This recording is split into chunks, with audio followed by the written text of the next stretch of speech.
तो चलिए खबरों की चर्चा विस्तार से करेंगे। सीएम योगी आदित्यनाथ गोरखपुर के दौरे पर थे। इस दौरान उन्होंने आयुष विश्वविद्यालय का निरीक्षण किया। इसके साथ ही राष्ट्रपति रामनाथ कोविंद के गोरखपुर दौरे को लेकर कार्यक्रम स्थल का निरीक्षण भी करते नजर आए। आपको बता दें कि आगामी 28 अगस्त को महामहिम गोरखपुर पहुंच रहे हैं। इसी के मद्देनजर यह निरीक्षण था।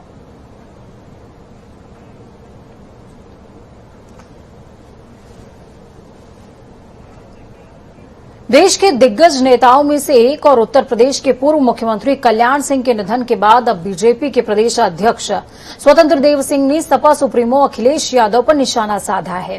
दरअसल अखिलेश यादव के कल्याण सिंह के निधन के बाद श्रद्धांजलि देने उनके आवास पर नहीं पहुंचे थे, जिसे लेकर के अब स्वतंत्र देव सिंह ने उन्हें घेर लिया है। प्रदेश अध्यक्ष ने ट्वीट करते हुए पूछा कि ऐसा क्या था जो अखिलेश ऐसे समय में भी कल्याण सिंह को श्रद्धांजलि देने नहीं आए। उन्होंने लिखा कि अखिलेश जी अपने आवास से मात्र 1 किलोमीटर दूर माल एवेन्यू में स्वर्गीय कल्याण सिंह जी बाबूजी को श्रद्धांजलि देने नहीं आ सके। कहीं मुस्लिम वोट बैंक के मोह ने उन्हें पिछड़ों के सबसे बड़े नेता को श्रद्धांजलि देने से रोक तो नहीं लिया।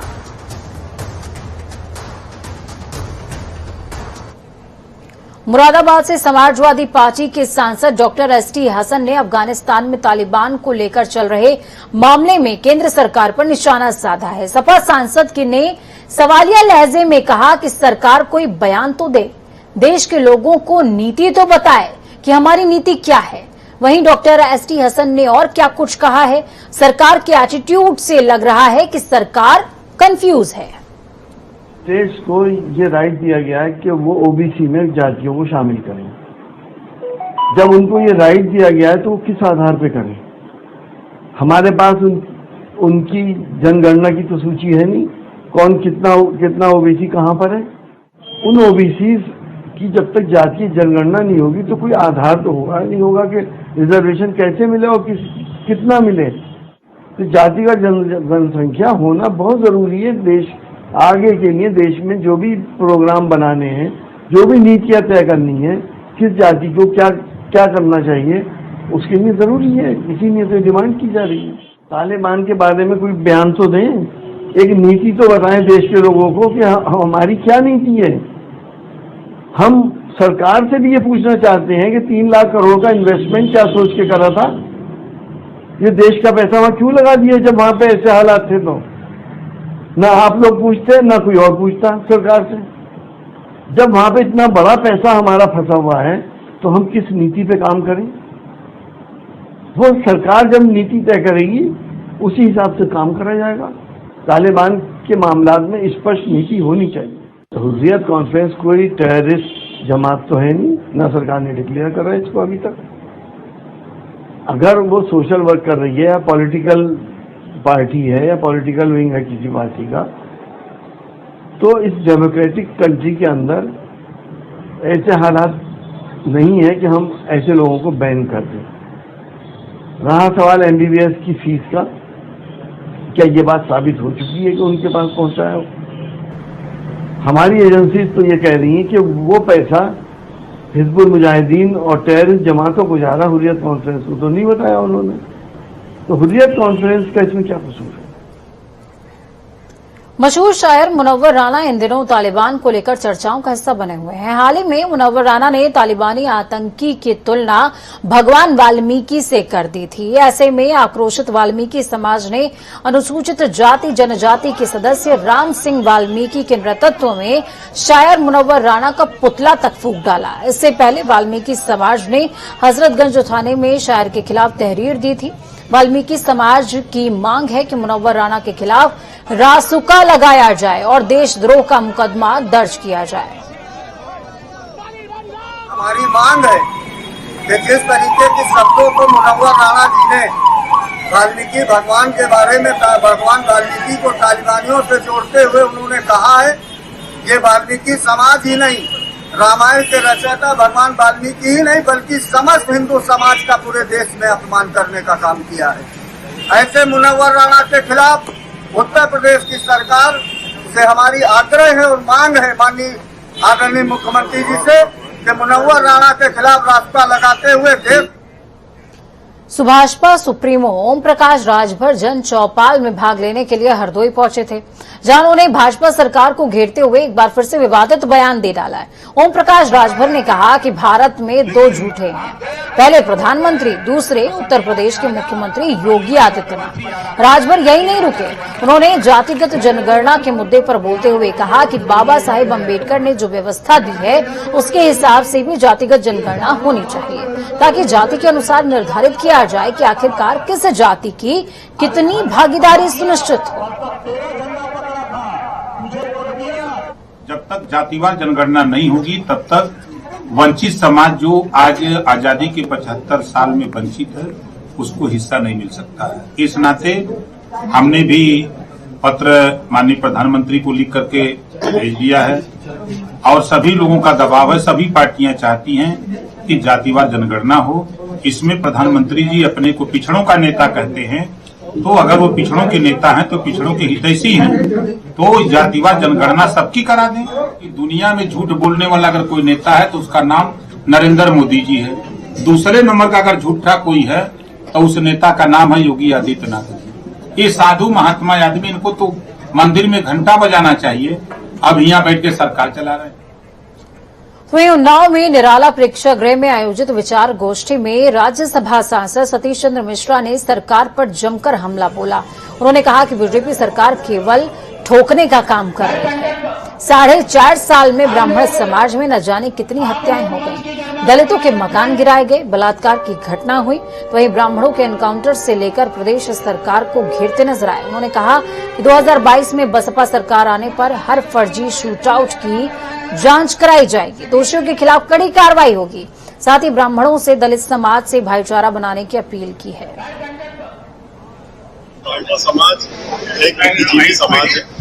ब्राह्मण समाज ये समझ रहा है कि कौन दिखावे का काम कर रहा है और कौन उसके साथ में वास्तविक रूप से है, और हमने तो करके दिखाया। अब वो लोग कहते हैं, कह करके कुछ करते नहीं, हमने तो करके दिखाया। हमारी पार्टी ने उनकी अपनी हमारी बैंड मार्टी ने सरकार को छोड़ने का काम किया जब उनकी नीतियां ठीक नहीं, और इसीलिए छोड़ा था। और फिर भारतीय जनता पार्टी ने समाजवादी पार्टी की सरकार। तो वही राजधानी का एक वीडियो सोशल मीडिया पर जमकर वायरल हो रहा है। वायरल वीडियो में गरीब तांगे वाले और राहगीर के बीच में बहस चल रही है। दरअसल तांगे वाले ने अपने तांगे पर पाकिस्तान जैसा झंडा बना रखा है, और जब पूछा गया तांगे वाले से तो उसने कहा कि उसने कभी उस पर ध्यान ही नहीं दिया। इसके बाद जब तांगे वाले से राहगीर ने पाकिस्तान जिंदाबाद और मुर्दाबाद के नारे को लेकर बहस की तो क्या हुआ देखिए। इन्होंने कभी ध्यान नहीं दिया इस बात पे, और जय हिंद बोलने में इनको शर्म आ रही है। पाकिस्तान जिंदाबाद बोलने में तुरंत फकर से बोल दिया इन्होंने। अरे जय हिंद बोलने के लिए आप भी तैयार हैं? बोलो हिंदुस्तान जिंदाबाद, पाकिस्तान मुर्दाबाद, पाकिस्तान मुर्दाबाद, दोनों चीज जिंदाबाद, दोनों चीज। ये देखो क्या नाम है भाई, क्या नाम है? टांगा है जो इस पे पाकिस्तान का झंडा बना हुआ है, और ये लोग पिछले 20 सालों से इस टांगे को चला रहे हैं। अयोध्या में महामहिम का स्वागत सुप्रसिद्ध लोक गायिका मालिनी अवस्थी के थीम सॉन्ग से किया जाएगा।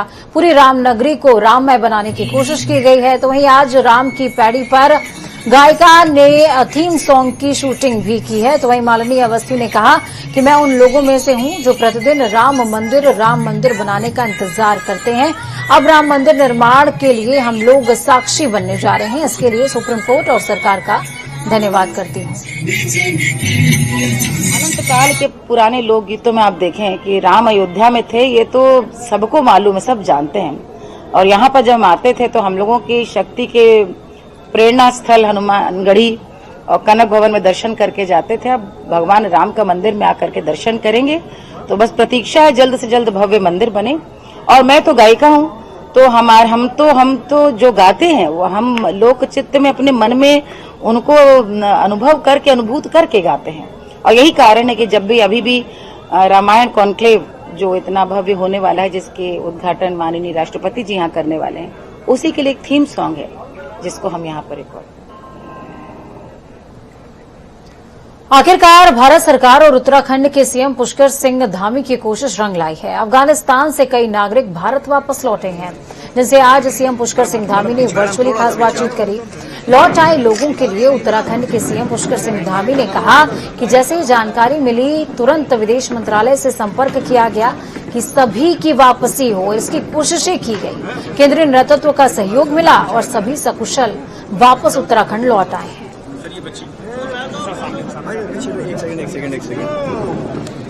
उनको जानकारी हुई कि इतने लोग हमारे उत्तराखंड के वहां पर हैं, तो उनको सकुशल लाने के लिए मैंने हमारे जो एनएसए साहब हैं अजीत डोभाल साहब, उनसे मैंने बात करी।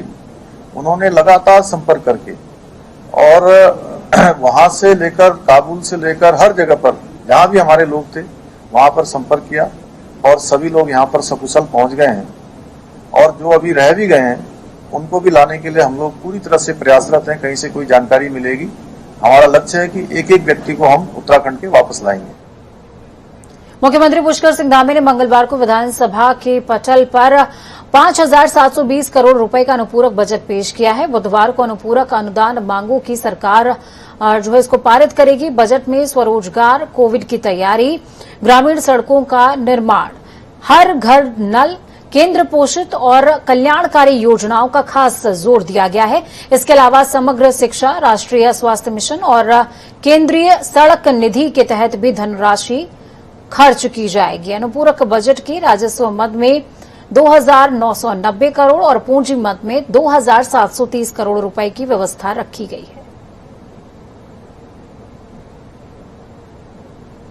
उत्तराखंड सरकार ने सदन के भीतर 5,720 करोड़ का अनुपूरक बजट पेश किया है, जिसमें सबसे ज्यादा जो पैसा रखा गया है वो कोविड की लड़ाई को लेकर रखा गया है। सरकार की पूरी कोशिश है कि आने वाले चरण में अगर दोबारा से कोविड उत्तराखंड में दस्तक देता है तो उसके साथ मजबूती से लड़ाई लड़ी जा सके। कैमरामैन रुपेश नेगी के साथ अजीत कांबोज, जनता टीवी, देहरादून।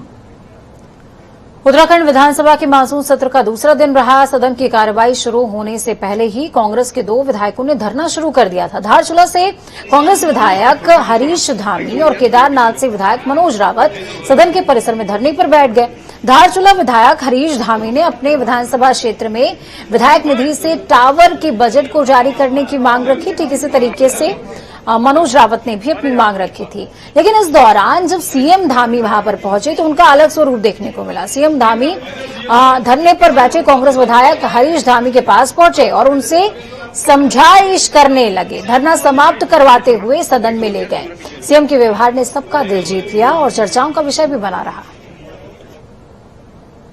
धारचूला के कांग्रेस विधायक हरीश धामी सदन के बाहर धरने पर बैठे हैं। आप देख सकते हैं हाथ में उनकी तख्ती है और सीधे तौर पर एक मांग है कि धारचूला क्षेत्र को संचार क्रांति के साथ जोड़ा जाए। तो जो लंबे समय से उनकी एक मांग है कि धारचूला क्षेत्र में टावर लगाया जाए। खुद वो अपनी विधायक निधि से पैसा दे चुके हैं, लेकिन आज भी जिला प्रशासन उस पैसे को आवंटित नहीं कर रहा है। धामी जी, अब आपको मजबूर होकर धरने पर बैठना पड़ा, क्या कुछ कहेंगे इस चीज को लेकर? देखिए, कहीं न कहीं ये सत्ता पक्ष का दबाव दिखता है, क्योंकि बीएसएनएल कंपनी से जब हमने पत्राचार किया था तो उन्होंने कहा कि टावर स्वीकृत है, लेकिन उनके पास सिविल के वर्क के लिए पैसा नहीं है। तो मैंने जो विधायकी की नियमावली इसको देखते हुए 26,50,000 रुपए की धनराशि 1 साल पहले जो है विधायक निधि का पैसा उनको जारी कर दिया था और वो टावर 6 महीने बन के पहले तैयार हो गया, लेकिन अभी तक चालू न होना कहीं न कहीं सत्ता पक्ष का दबाव उस पर दिखता है। और निश्चित तौर पर मैंने पूर्व मुख्यमंत्री जी से भी कहा था कि अगर विधायक निधि से आप टावर नहीं लगाना चाहते तो आपके कैबिनेट से फैसला आया था कि दुर्गम क्षेत्रों में जो मोबाइल टावर लगेंगे तो सरकार जो है उसको 40 लाख रुपए तक की मदद करेगी। तो हमने कहा विधायक निधि से नहीं चाहते तो 40 लाख रुपए देके टावर लगाएं, क्योंकि मुझे राजनीति नहीं करना, मुझे जनता को जो है सुविधा देनी है। और आप देख रहे हैं 2 सालों से बच्चों की पढ़ाई कोविड के उससे ऑनलाइन पढ़ाई की बात कर रहे हैं, जहां पर मोबाइल नेटवर्क नहीं है। पूरा विधानसभा 50% क्षेत्र मोबाइल नेटवर्क से वंचित है। तो वहां के बच्चों के साथ जो ये 2 साल से खिलवाड़ किया जा रहा है ऑनलाइन पढ़ाई के नाम पे, उसके लिए भी सरकार जो है सार्वजनिक माफी मांगे। और जो वहां के लोग नेपाल के सिम को यूज करने के लिए जो मजबूर हैं, उसके लिए भी सरकार जो है वहां वो मोबाइल टावर लगाए, वहां के लोगों को राहत देने का काम करे। क्या लगता है सरकार मजबूर करिए विधायकों को, जनप्रतिनिधियों को धरना प्रदर्शन करे अपनी बात मंगवाने के लिए? देखिए, ये सरकार कुंभकर्णी नीति पर सोई हुई है और इनको शर्म तक नहीं आ रही। इनके सांसदों का मामला था, मोबाइल टावर सांसदों ने पहल करनी थी, लेकिन उसको विधायक कर रहा है। और ये जो 2 लोकसभा का जो चुनाव हुआ था उसमें ही जो पूर्व केंद्रीय मंत्री थे अजय टम्टा जी, उन्होंने समकोट क्षेत्र में जहां पर मैंने 26,50,000 रुपए दिए हैं, उन्होंने खुद जो है मोबाइल टावर का काम शुरू करवाया केवल चुनाव तक। जैसे ही चुनाव खत्म हुआ उसके दूसरे दिन से टावर बंद हो गया। जब मैंने उनसे पूछा मोबाइल कंपनी से, BSNL से, तो उन्होंने बताया कि उनके पास सिविल के लिए पैसा नहीं है।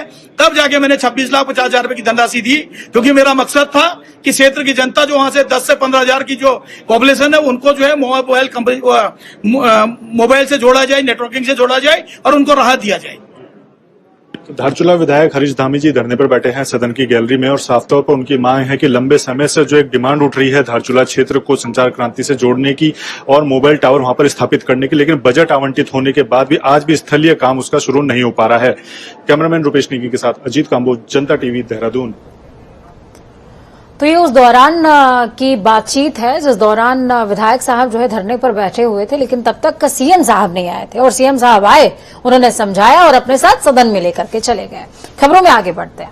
उत्तराखंड विधानसभा के 5 दिवसीय सत्र में सदन के अंदर हंगामा चल रहा है, तो वहीं विधानसभा के बाहर भी पूरे दिन प्रदर्शन देखने को मिले। प्रदर्शनकारी विधानसभा का घेराव करते हुए नजर आए। आपकी टीवी स्क्रीन पर योग प्रशिक्षित बेरोजगारों की तस्वीरें होंगी, जिसमें आप देख पाएंगे कि प्रशिक्षित बेरोजगार महासंघ ने प्रदर्शन किया है। कांग्रेस सपा पार्टी का प्रदर्शन हुआ है। डिप्लोमा फार्मासिस्ट ने प्रदर्शन किया। दूसरी तरफ कांग्रेसी विधायक भी धरने पर बैठे रहे।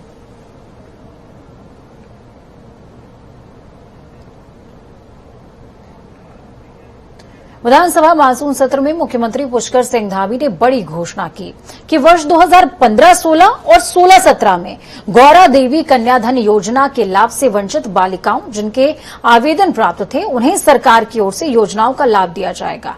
तो वहीं बाल विकास मंत्री रेखा आर्या से हमारे संवाददाता ने खास बातचीत इसी संदर्भ में करी है। देखिए, बच्चे से जुड़ी हुई नंदा देवी गौराधन योजना को लेकर सदन के भीतर सवाल उठा और मुख्यमंत्री ने इसके बाबत बड़ी घोषणा भी की है।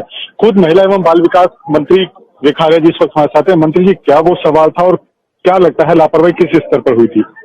देखिए, जो विषय था, पूर्ववर्ती सरकार ने 2015-16 और 16-17 में शुरुआत हुई 15-16 से जब इस योजना को प्रारंभ किया गया।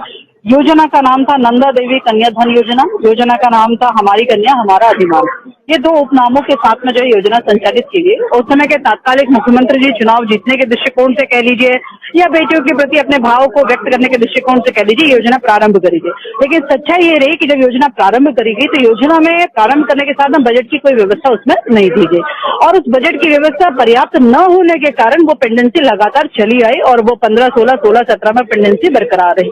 उसके कुछ समय उपरांत में 2017 में एक योजना फिर एकीकृत हुई जिसमें नंदा गौरा योजना के रूप में जो एक समाज कल्याण से गौरा देवी चलता था और नंदा योजना हमारे विभाग से चलता था, उसे एकीकृत किया गया।